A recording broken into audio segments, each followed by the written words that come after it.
Hi, welcome back to my channel, Beautiful Minutia. If you're new here, my name is Tiffany, and today I wanted to talk about how I rate books. Maybe that seems kind of obvious because, most people do like a 1 to 5 star rating for books, but I feel like for some people, those star ratings mean different things than other things. For example, I have talked to someone who recommended a book to me that they liked, and I liked it too, and I gave it 3 stars. And they were so disappointed that I gave it 3 stars, and they're like, wow, I guess you didn't really like it. So I wanted to spend some time talking about it. There are a lot of people who don't even use star ratings at all. Some people just don't rate books at all. Murphy Napier comes to mind. She definitely does not rate books at all. She really doesn't like doing that. And then Christy Lewis from Dostoevsky in Space, she uses like a point system from like 1 to 100, or maybe 0 to 100. I've never seen her give 0 to a book, but each component of the book kind of like she gives scores to that and then adds them all together. I am not nearly so sophisticated. I do just use a basic 1 to 5 star rating for books typically. Sometimes I do half stars because I just kind of can't justify the full star, but I don't want to knock it down a full star. And I also don't give like certain star ratings for different aspects of the book and then just like average out the stars. I think Danny from Spinelli Speaks does that. I guess I am more of a subjective rater.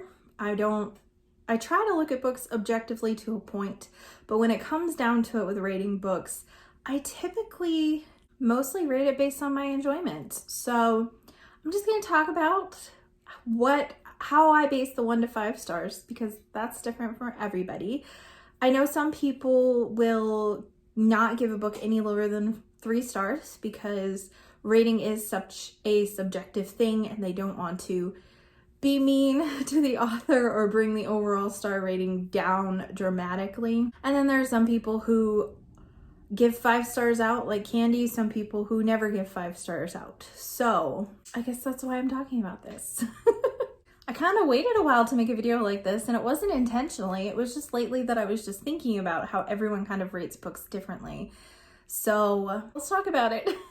I'm going to start with 5 stars. So a 5-star book for me is pretty much a perfect book. So I can't really find anything wrong with it or what's right with it. So completely overwhelms what's wrong with it that I feel like I have to give it 5 stars. 5-star books are books that I want to come back to.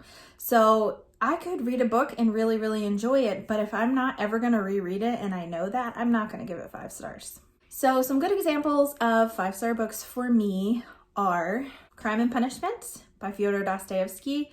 I'm on my reread of that. So obviously loved it enough to read it again. Great Expectations by Charles Dickens is another great one that I have reread multiple times in my life. Lord of the Rings is another. I've read all of those just a bajillion times. And then if I'm thinking about recent 5 stars from this year, they're a little more modern. The Nightingale was a 5-star book.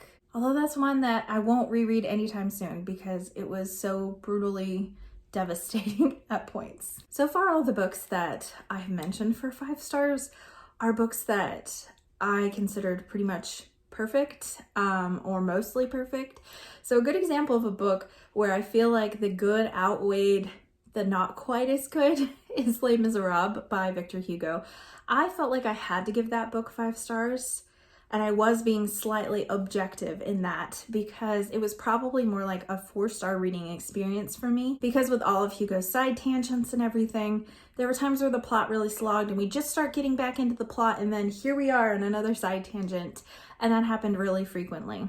So even the side tangents that I enjoyed, there were times when I was just like, but we just got back to the characters and we're leaving again already. So there were definitely flaws to that book, at least in my opinion. But I felt like it was so masterfully done. I even felt like the side tangents were just, for the most part, very relevant to the plot and very interesting in terms of historical and social and economic background to the revolution. So I gave it 5 stars. But it was probably more like a 4-star reading experience in general, but it is also one that I'll reread. Next up is 4-star books. So a 4-star book is one that I loved, like really, really, really loved. Not quite perfect, definitely had some flaws, but is pretty up there. It may not be my new absolute favorite book of all time, but I really, really enjoyed reading it. So some good examples of some 4-star books. I Capture the Castle by Dodie Smith. I read this earlier this year, absolutely loved it, but there were moments of it where there was just a little bit too much teenage angst to it that I was just like, okay, let's move past this. The same is actually true with the Shadow and Bone trilogy. I had the same kind of reaction to that. And then also C.S. Lewis's Space trilogy. I really enjoyed those books, but there were moments of them that were just like so heavy on the sci-fi, a little too heavy for me, and just a little dry in places and a little more difficult to get through.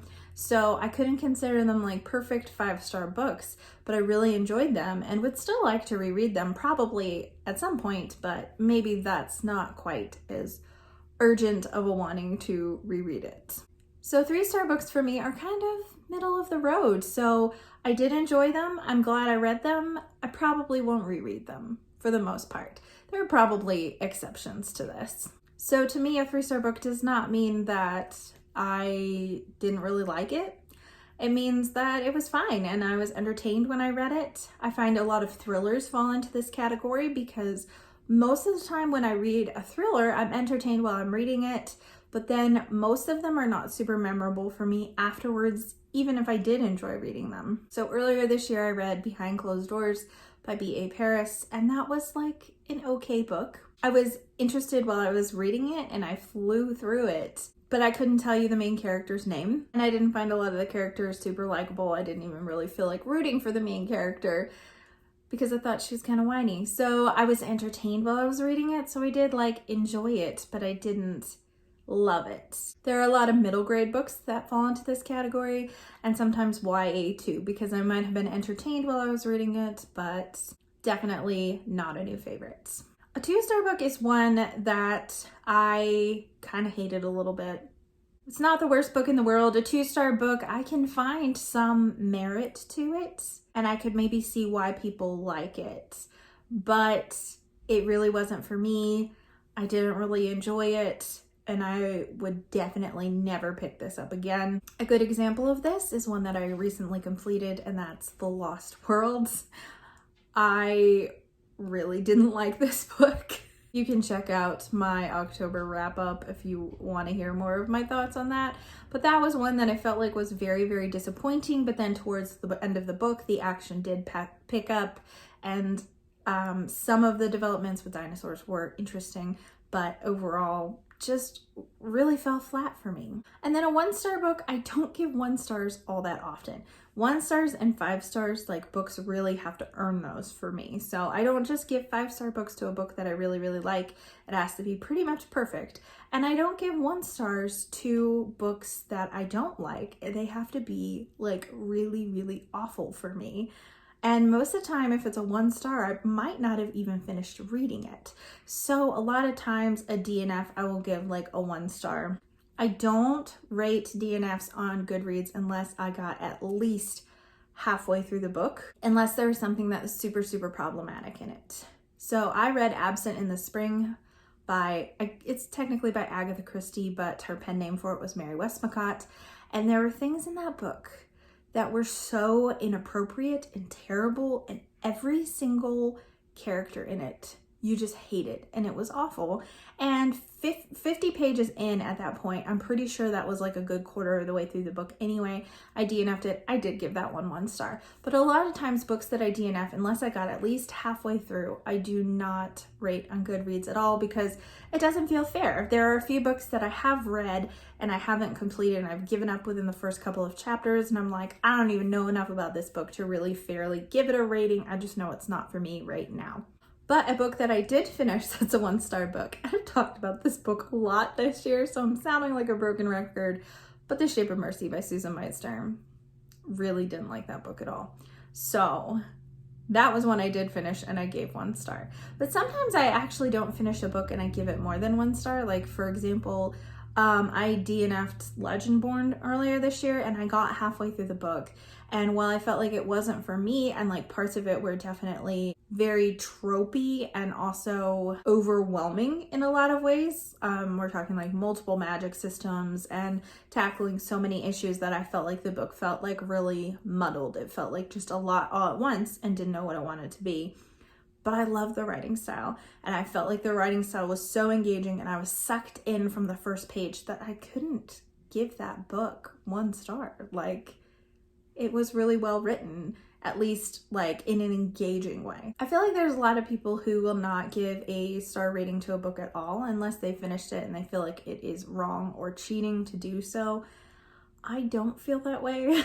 So don't come for me if you feel differently and feel like people should not rate books unless they finish them.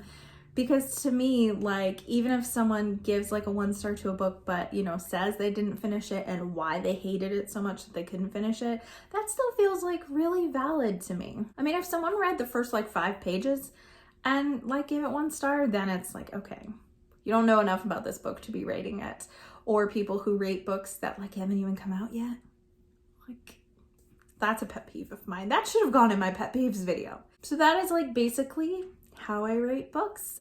I hope that's helpful going forward. So if there are times where I talk about really liking a book and only give it 4 stars, or really didn't like a book but gave it 2 instead of 1, I hope that that is just kind of a better reflection of how I rate books. I would love to hear from you down in the comments below. How do you rate books, or do you? Because there's a lot of people that just choose not to rate them at all because they feel like a 5-star rating system is flawed, or just like they don't like to write books at all. They just want to talk about them. Thank you so much for watching. If you like this video, please hit like and also subscribe so you can continue to see more bookish content from me, and I will see you again next time.